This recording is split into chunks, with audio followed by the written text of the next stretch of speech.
Hey everybody. My name's Jacob Sloan.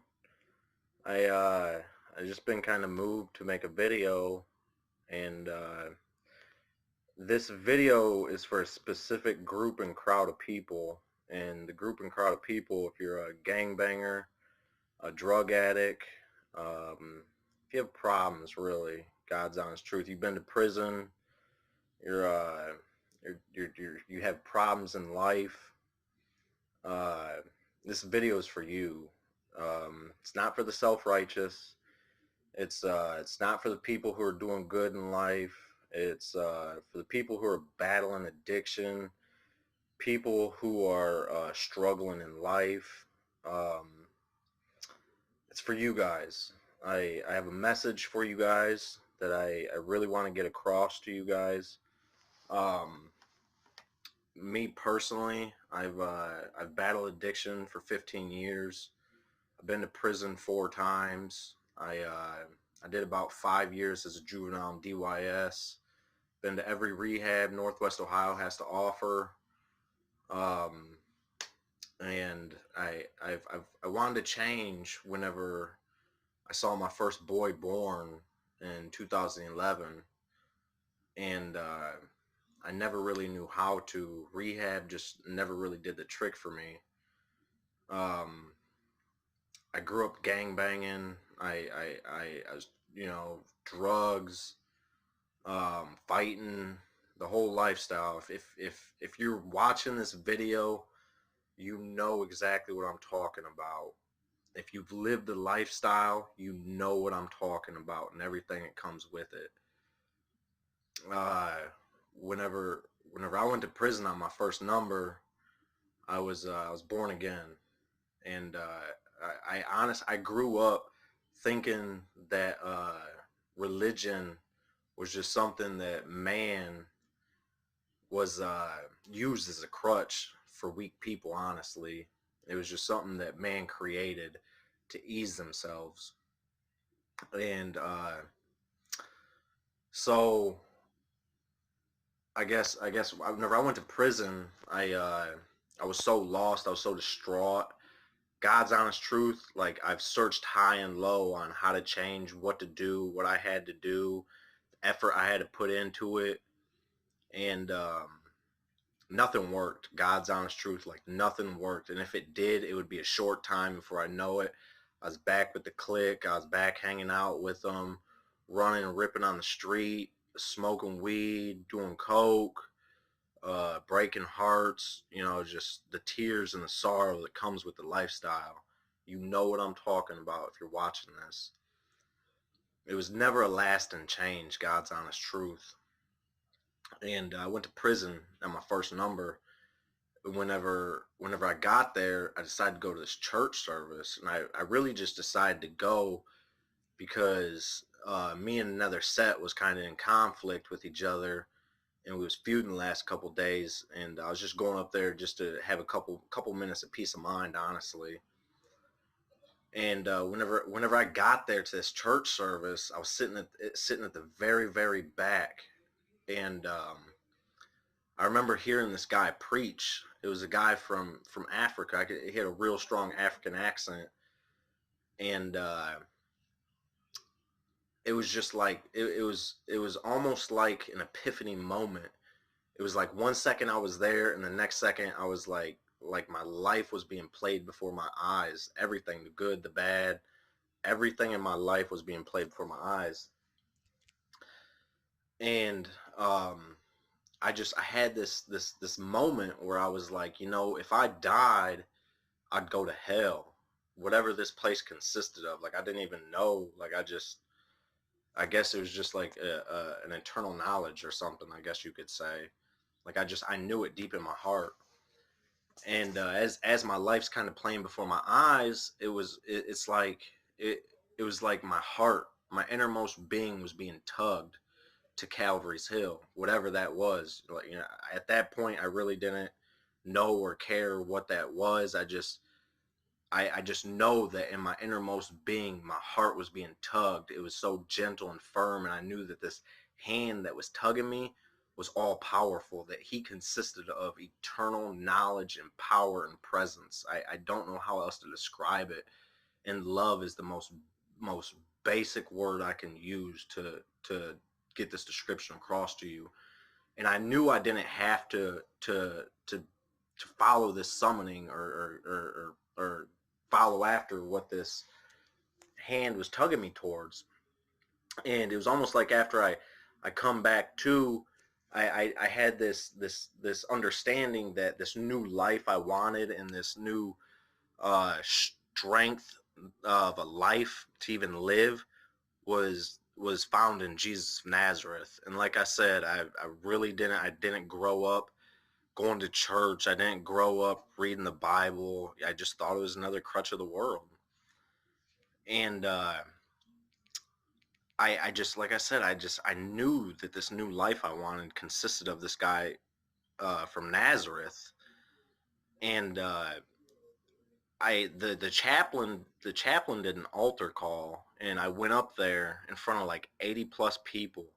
I got down on my hands and my knees, and I cried out to this Jesus to forgive me and to give me this new life that I was just promised a couple seconds ago. And I cried out to him from my innermost being, my heart, from everything in me. I cried out to this man. And I heard him as clear as you can hear my voice right now. I heard him clear as day tell me that he loves me and he forgives me.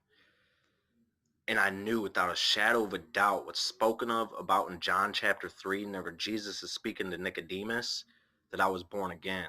I knew within my innermost being that my spirit was just recreated within Jesus's image with his righteousness. I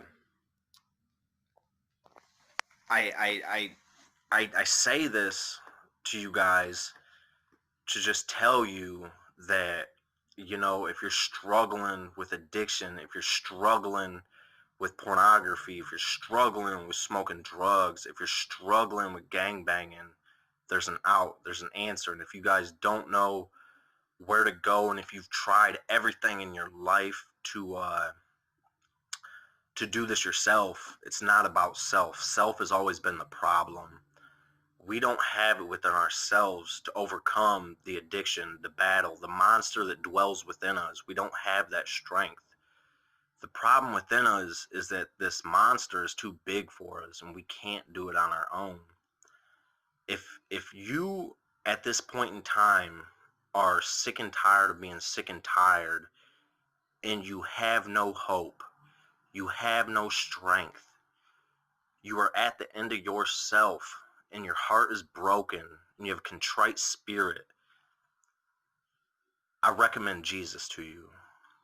I ask you to cry out to him from your heart, ask him into your life, and you'll experience that same rebirth that he promises in John chapter 3. You'll experience it. You have to believe, though. It's all about believing. But I promise you, this experience is very, very real. It's alive. I give you hope in this message. I give you strength that it's we have to humble ourselves before him. You know, it's not about self-will, and it doesn't mean that I'm perfect now, because like I said, I still battle this monster every single day. It's not like it's been taken away from me. It's not like I'm perfect now, because by no means, way, or shape am I perfect. I'm a sinner saved by grace. But I can tell you this with absolute authority and absolute assurance, that who I was in 2011 to who I am now in 2020 is a milestone. And I can't attribute it to nothing else besides this man from Nazareth. I don't preach religion to you. I don't preach ordained methods or ritual or anything like that to you guys. I speak a message of hope. I speak a message of light, that you can have this newness of life. Jesus promised in John chapter 10, verse 10, that the thief, or Satan, comes to steal, kill, and destroy. And if you're watching this message, you can affirm to that. Your heart can attest to the truth of this. And he continues on that he says that I have come to give you life and life more abundantly. And I'm giving you this hope and telling you from my own experience that this is true, that he's given me hope, that he's given me a new life. It's about progress, not perfection. We're always going to stumble. We're always going to fall. Always. We have a sin problem. It's not that I'm righteous because I'm not. I've been created within Jesus's image, so I hold his righteousness within me. It's his righteousness that I can stand before God as flawless, as perfect, no matter what I do, because I live by faith in what Jesus has done at Calvary's Hill. He literally took all my sin upon him, and he was judged. He was condemned. He took all my shame, all my guilt, all of my remorse. He took it all, and he was cast out of God's presence. And it was his righteousness. Whenever I believe that message, the good news, the gospel, whenever I truly believe that in Noble Prison, he gave me his gift of righteousness. It was simply by faith. It don't cost us nothing at all but to believe and to follow after him. I hope you guys really take this message to heart. It's my first time making a video of any sort, of any kind. Like I said, I was just moved to make this, and if it takes off, which I hope it does, that I'll post more about a few other experiences and I've had with Jesus specifically, and just some of the things I've been taught, and at the end of the day, we have to have an absolute truth, and the absolute truth is found within that word, the Bible. I don't preach religion. I don't preach ritual. I preach a relationship with the risen King of Nazareth, who's alive today, and he lives within me, and he guides and directs my life, and he loves me eternally, and he never gives up on me. It's him that is faithful and true, always and forever. Give me your guys' feedback, your comments. If you guys want to hear more, just let me know.